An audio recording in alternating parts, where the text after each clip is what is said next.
Are you running into this error while trying to install RHEL 10, Rocky 10, even when using the nomodeset option? I got the solution for you, my friends. Come and join me.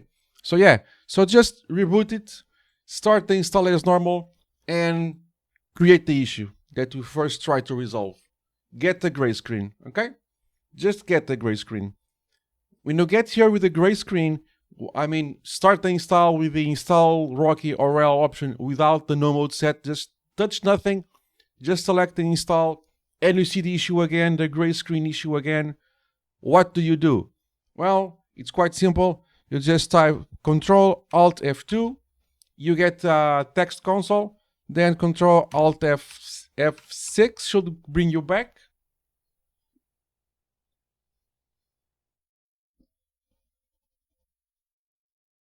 What do you want me to tell you?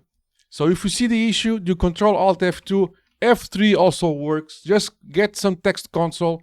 F1 should also work. So just exit the gray screen doing Control Alt F1, F2, F3. Just get out of that graphical session and go back with F6. Control Alt F6 and you are now free to install as normal. Everything should go as expected. Well, weird, but it works. So no, I will not discuss this.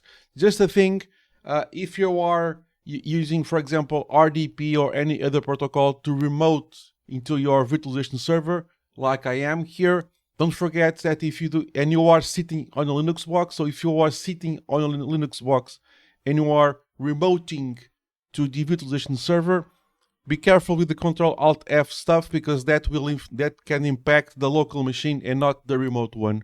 So you want to do the Control Alt F thingy-majiggy on the remote machine, not on the local machine. So if you are sitting in a Linux box, you might do that keyboard shortcut, you will be changing locally, not on the remote server. That's what we want. Okay?